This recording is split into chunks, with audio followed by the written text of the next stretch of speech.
بسم اللہ الرحمن الرحیم۔ پیارے ناظرین، بحیثیت مسلمان خواتین و حضرات کی یہ خواہش ہوتی ہے کہ ان کی روحانی ترقی میں اضافہ ہو، انہیں اللہ کا قرب حاصل ہو، وہ مستجاب الدعوات ہوں۔ اس لیے وہ اپنے مقصد کی کامیابی کے لیے مختلف قرآنی صورتیں، قرآنی آیات اور اسماء مبارکہ کے ورد وظیفے، ذکر اذکار اور عملیات پڑھتے رہتے ہیں۔ کبھی وہ نفی اثبات، کبھی وہ اسم ذات اور کبھی ذکر ہو کی ضربیں لگا رہے ہوتے ہیں، اور کبھی وہ حق حق ہو کی صدائیں بلند کر رہے ہوتے ہیں، کبھی وہ مراقبات میں گم ہیں اور کبھی وہ اللہ کی یاد میں مست ہیں۔ ناظرین، ان سب اشغال میں ان کا ایک ہی مقصد ہوتا ہے کہ وہ فوری روحانی ترقی پا لیں۔ ناظرین، اولیاء کرام اللہ کے قریب ہوتے ہیں، اللہ کے دوست ہوتے ہیں، اللہ کے پیارے ہوتے ہیں۔ ولایت کا مقام حاصل کرنے کے لیے انہوں نے ورد وظیفوں، ذکر اذکار اور عملیات میں بڑی محنت کی ہوتی ہے۔ اس وجہ سے اولیاء کی زندگی اور ان کا تجربہ ہمارے لیے مشعل راہ ہوتا ہے۔ ناظرین، تاریخ میں اکثر دیکھا گیا ہے کہ اللہ کے ولی، اللہ کی راہ پر چلنے والے مبتدی سالکین کو کبھی کبھی خوش ہو کر اپنا کوئی تجربہ شدہ ورد وظیفہ یا عمل بتا دیا کرتے ہیں، اور جب وہ روحانی طالب علم اس پر عمل کرتا ہے تو ایسا کامیاب ہوتا ہے کہ دنیا میں بھی نام کماتا ہے اور آخرت میں بھی کامیاب ہو جاتا ہے۔ جیسا کہ حضرت علی رضی اللہ تعالیٰ عنہ نے مشہور دعائے سیفی یمن کے بادشاہ کو عطا کی اور اس نے فتح پائی، اور آج جو بھی دعائے سیفی پڑھتا ہے فیض پاتا ہے۔ حضرت شیخ ابو الحسن شاذلی رحمۃ اللہ تعالی علیہ کو ایک بحری سفر کے دوران مصیبت و پریشانی کی حالت میں سرکار دو عالم صلی اللہ علیہ وسلم سے دعائے حزب البحر القا ہوئی۔ اس دعا کی برکت سے حضرت شیخ ابو الحسن شاذلی رحمۃ اللہ تعالی علیہ کو اس مصیبت و پریشانی سے چھٹکارا حاصل ہو گیا، بلکہ طریقت کے تمام سلاسل آج حزب البحر سے برکات حاصل کر رہے ہیں۔ چشتی سلسلہ کے مشہور بزرگ حضرت خواجہ ابراہیم بن ادھم رحمۃ اللہ تعالی علیہ تخت شاہی چھوڑ کر 9 سال غار میں مصروف عبادت رہے۔ جب آپ غار سے نکل کر صحراؤں میں پھر رہے تھے تو ایک خدا رسیدہ بزرگ سے ملاقات ہوئی۔ اس بزرگ نے آپ کو ایک اسم اعظم کی تلقین فرمائی، اور اسی دوران آپ کی ملاقات حضرت خضر علیہ السلام سے بھی ہو گئی۔ حضرت خضر علیہ السلام نے حضرت ابراہیم بن ادم سے فرمایا، جس بزرگ نے تمہیں اسم اعظم کی تعلیم دی ہے وہ میرے بھائی حضرت الیاس علیہ السلام تھے۔ حضرت ابراہیم بن ادم رحمۃ اللہ تعالی علیہ اسی اسم اعظم کی برکت سے بلند مرتبے پر پہنچے۔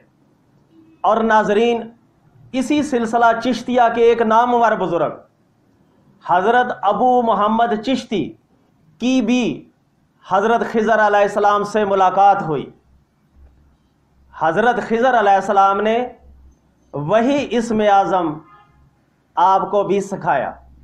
جو ہی آپ نے وہ اسم اعظم یاد کیا تو وہ تمام علوم جو توریت، زبور، انجیل اور پہلے نبیوں کے تھے، حضرت ابو محمد چشتی کو سب یاد ہو گئے، اور آج وہی اسم اعظم سلسلہ عالیہ چشتیہ میں سینہ بسینہ چلا رہا ہے اور لوگ فیض پا رہے ہیں۔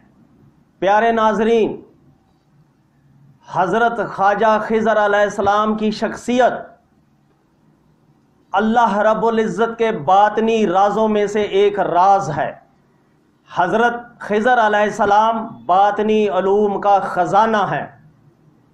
اکثر دیکھا گیا ہے کہ اللہ تعالیٰ جس بھی فرد کو اعلیٰ مقام عطا کرنا چاہتے ہیں اسے حضرت خضر علیہ السلام کی رہنمائی عطا کر دیتے ہیں۔ تو پیارے ناظرین، حضرت خضر علیہ السلام نے اللہ کے ایک ولی کو اسم ذات پڑھنے کا ایک خاص طریقہ بتایا۔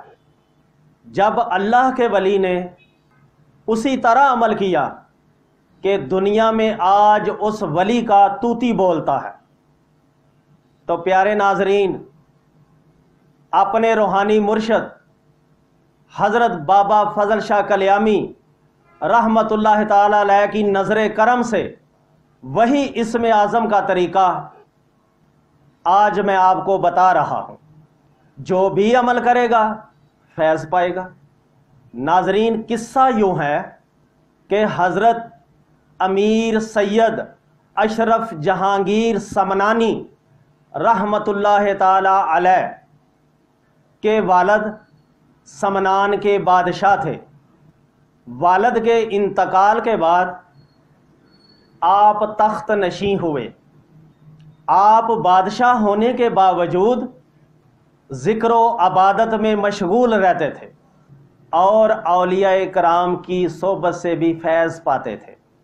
ایک رات آپ سلطنت کے کام میں مصروف تھے کہ اچانک حضرت خضر علیہ السلام تشریف لائے اور آپ کے کان کے ساتھ لگ کر فرمایا کہ اے امیر اشرف، سمنان کی شہنشاہی تو کر ہی رہے ہو، اگر اسم ذات اللہ کے معنی زبان کو حرکت دیے بغیر دل پر نقش کر لو تو سمنان کی شہنشاہی تو کیا، دونوں جہانوں کی جہانگیری کرو گے۔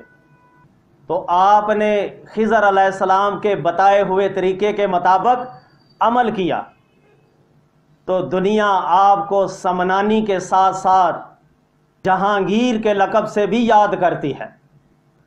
پیارے ناظرین، یہ کمال کا طریقہ عمل ہے، یہ اللہ کے ولیوں کا طریقہ ہے۔ اس عمل سے عشق الہی پیدا ہوتا ہے، عشق کی ایسی حرارت پیدا ہوگی کہ جس کی تپش سے دل پر پڑے حجابات جل جائیں گے، دل اور روح متجلی ہو جائے گی، انکشافات عالم ہوگا، تسخیرات عالم ہوگی، آپ کا اورا اور روحانی جسم قوت میں آ جائیں گے، آپ میں زبردست روحانی اٹریکشن پیدا ہوگی، ایسی کرامات سرزد ہوں گی کہ آپ خود بھی حیران رہ جائیں گے۔ پیر فقیر، عاملین اور روحانی لائن پر چلنے والے اشخاص اس عمل کی قوت سے ٹیلی پیتھی اور ہپناٹزم میں بھی کامیاب ہوں گے، شفا یابی کی قوت و طاقت حاصل ہوگی، آپ کے اندر قوت جاذبہ پیدا ہوگی اور لوگ آپ کے گرویدہ ہو جائیں گے۔ تو پیارے ناظرین، اس عمل کا طریقہ یہ ہے کہ اپنے گھر میں، کسی پہاڑی چوٹی پر، کسی باغ میں، کسی صحرا میں یا کسی مزار پر جو بھی جگہ آپ کو تنہائی میں سوٹ کرے وہاں اس عمل کو کریں، باوضو ہوں۔ اس میں ذات یعنی اللہ کا ذکر اس تصور سے دل میں کریں کہ صرف ایک ہی معبود حقیقی ہے۔ جب سانس اپنے اندر کریں تو سمجھیں کہ میرے دل کے اندر بھی وہی ہے، اور جب سانس باہر خارج کریں تو تصور یہی رکھیں کہ باہر بھی وہی ہے، یعنی پوری کائنات میں اللہ ہی ہے، وہی عبادت کے لائق ہے، وہی معبود حقیقی ہے۔ دوران ذکر اپنے ہونٹ بند رکھنے ہیں، سانس ناک سے ہی اندر آئے اور ناک سے ہی باہر خارج کرے، یعنی اپنے اندر آنے والی اور باہر جانے والی سانس پر صرف اللہ کا ہی تصور رکھیں، صرف اللہ کے معنی و مفہوم پر ہی توجہ رکھنی ہے، اور صرف دل ہی سے پڑھنا ہے، زبان سے ادا نہیں کرنا، دل سے پڑھنا ہے۔ جب تک ایزی ہو کر یہ ذکر کر سکیں کرتے رہیں، روزانہ کے لیے ٹائم مقرر کر لیں۔ یقین مانیے چند دن کی مداومت سے حدیث شریف کے مطابق آپ کی زبان میں، آپ کے ہاتھوں میں، آپ کی آنکھوں میں، آپ کے کانوں میں، بلکہ آپ کے پورے جسم میں اللہ کی قوتیں ہی ورک کرنا شروع کر دیں گی۔ آپ نور علی نور ہو جائیں گے، اور آپ جو بھی کہہ دیں گے وہی ہو جائے گا۔ ناظرین، یہ عمل آپ کو سیف زبان کر دے گا۔ اس ذکر کی برکت سے آپ کے اندر اللہ کے عشق کی آگ بھڑک اٹھے گی۔